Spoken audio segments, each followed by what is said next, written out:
அன்பு நெஞ்சங்களே, இறைவன் நமக்கு தந்த புதிய நாளிலே இறைவனுக்கு நன்றி கூறி இறை வார்த்தையால் நம் வாழ்வை பயனுள்ளதாக மாற்றுவோம். இறைவன் நம் அனைவரை நிறைவாக ஆசீர்வதித்து பாதுகாத்து வழிநடத்துவாராக. இன்றைய நற்செய்தி வாச சிந்தனை. முதல் சீடரை அழைத்தல். லூக்கா நற்செய்தி நூல் பிரிவு 5, இறை சொற்றொடர்கள் 1 முதல் 11 முடிய. இதன் விளக்கம் அறிவோம். கெனசரேத்து ஏரிக்கரையில் என்று குறிப்பிடுவது கல்லியா கடலைத்தான். கெனசரேத்து என்பது கப்பர்நகூமுக்கு தெற்கே உள்ள கடற்கரை நகரம். ஆனால் இயேசு கப்பர்நகூமில் தான் கரையோரம் நின்றிருக்க வேண்டும். ஏனே அவர் ஏறி அமர்ந்தது சீமோனுடைய படகில் என லூக்கா குறிப்பிட்டு சொல்கிறார். ஆழத்திற்கு தள்ளி கொண்டு போய் மீன் பிடிக்க உங்கள் வலைகளை போடுங்கள் என்கிறார் இயேசு. ஆனால் அவர்கள் இரவு முழுவதும் உழைத்து ஒன்றும் கிடைக்காத ஏமாற்றச் சூழலில் இருந்தார்கள். ஆயினும் உமது சொற்படியே வலைகளை போடுகிறேன் என்று சொல்லி செயல்பட்டவுடன் வலைகள் கிழியத்தக்க திரளான மீன்களை பிடித்தன. இயேசு நற்செய்தி பணி தூரத்தில் நின்றவாறே இயக்குகிறார். ஆனால் இயேசு உயிரோடு இருக்கையில் சீடர்களுடன் இருந்தவாறே முதலில் அவர்களை பயிற்றுவித்து ஊக்குவித்தார் என்று யோவானும் லூக்காவும் புரிந்து கொண்டன எனலாம். பேதுருவுக்கு இயேசு ஒரு அழைப்பை கொடுத்தார் என்பதும் நமது கவனத்துக்குரியது. இந்த திரளான மீன்பாட்டு நிகழ்வுக்கு பின் சீமோன் பேதுரு இயேசுவின் கால்களில் விழுந்து பாவியாகிய தம்மிடமிருந்து இயேசு போய்விட கெஞ்சுகிறார்.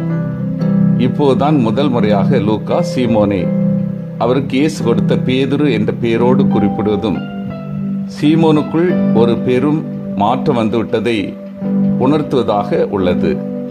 அஞ்சாதே, இது முதல் நீ மனிதரை பிடிப்பவனாவாய் என்று இயேசு அவரிடம் சொன்ன உடனே அனைத்தையும் விட்டு அவரை பின்பற்றினார். அன்பார்ந்தவர்களே, ஆண்டவரே நான் பாவி, என்னை விட்டு போய்விடு என்று பேதுரு சொல்கிறார். பேதுரு எதற்காக இந்த வார்த்தைகளை சொல்ல வேண்டும்? எந்த தவறு செய்ததற்காக இயேசுவிடத்தில் மன்னிப்பு கேட்க வேண்டும்? பேதுருவும் அவரோடு இருந்தவர்களும் இரவு முழுவதும் உழைத்திருக்கிறார்கள். ஆனால் அவர்களுக்கு மீன்பாடு கிடைக்கவில்லை. ஒரு விதமான ஏமாற்றத்தோடு அவர்கள் வலைகளை பழுது பார்த்து கொண்டிருக்கிறார்கள். வலைகளை பழுது பார்த்து கொண்டே இயேசுவின் போதனையை கேட்டுக்கொண்டிருக்கிறார்கள். அந்த போதனை நிச்சயம் அவருக்கும் அவரோடு வந்தவருக்கும் ஆறுதலாக உற்சாகத்தை தருவதாக இருந்திருக்கும். கேட்க கேட்க இன்னும் கேட்க வேண்டும் போல இருந்திருக்கும். இயேசுவின் போதனை முடித்தவுடன் அவர்களை நோக்கி வலைகளை ஆழத்திற்கு கொண்டு போய் போட சொல்கிறார். போதனை கேட்பதற்கு மட்டும்தான், அதற்கும் வாழ்விற்கும் தொடர்பில்லை என்று பேதுரு நினைத்திருக்க வேண்டும். ஆனால் திடீரென்று ஒரு பெரிய போதக தன்னிடத்தில் இதை சொல்கிற போது அதனை நிராகரிப்பதற்கு அவருக்கு மனம் வரவில்லை. எனவே வேண்டா வெறுப்பாக இயேசுக்குரிய மதிப்பு கொடுக்க வேண்டும் என்கிற ஒரே நோக்கத்திற்காக அவர் வலைகளை போடுகிறார். மற்றபடி மீன்பாடு கிடைக்கும் என்கிற நம்பிக்கை அவருக்கு கொஞ்சம் கூட கிடையாது. ஆனால் மீன்பாடு மிகுதியாக கிடைத்தவுடன் குற்ற உணர்வு, அவருடைய வார்த்தையின் மீது நம்பிக்கை இல்லாத தன்மை அவரை வாட்டி எடுக்கிறது. எனவேதான் தன்னை பாவி என்று பேதுரு அடையாளப்படுத்துகிறார். இன்றைக்கு பல போதனைக்கும் மறையுரைக்கும் செய்து கொடுக்கும் நாம் பேதுருவின் மனநிலை போலத்தான் பேருக்கு கேட்டுக்கொண்டிருக்கிறோம். மற்றபடி அது உண்மையிலே நமக்கு நம்பிக்கை எழுப்புறதா என்றால் அது மிக பெரிய கேள்விக்குறி. நாம் கேட்கிற இறைவார்த்தை ஆண்டவர் இறைவார்த்தை. அந்த நம்பிக்கை உணர்வோடு நாம் கேட்க வேண்டும். மீன்பிடி தொழிலை தவிர வேறு எதுவும் தெரியாத பேதுருவை தன் பணியை நடத்தி செல்ல தலைவர் இயேசு அழைக்கிறார். இரவு முழுவதும் வலை விரித்து மீன்பாடு இல்லாமல் தோண்டு போன பேதுருக்கு புது துணிச்சல் பிறந்தது இயேசுவின் சொற்களில். ஆண்டவரின் வார்த்தைக்கு ஆம் என்று அடிபணிந்த அன்னை மரியாவை போல பேதுரும் வலையை ஆழத்தில் தள்ளி போட்டார். வலை கிழியும் அளவுக்கு மீன்கள் அகப்பட்டன.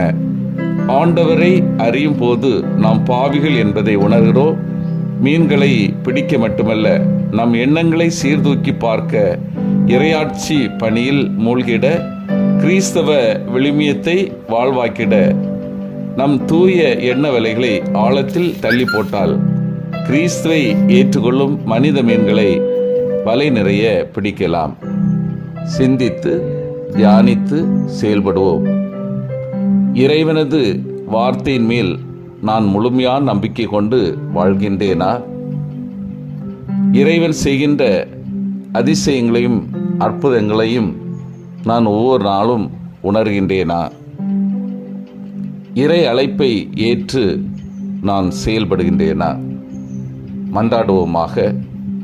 வல்லமை மிக்க இறைவா, நாங்கள் அனைவரும் உமது வார்த்தையின் மேல் ஆழமான நம்பிக்கை கொண்டு வாழவும், நீர் செய்யும் அரும்பெரு செயல்களை கண்டு உம்மை போற்றி புகழவும், உமது அழைப்பை ஏற்று அதற்கேற்றவாறு சிறப்பாக பணிபுரியவும் வரம் தாரும். ஆமீன்.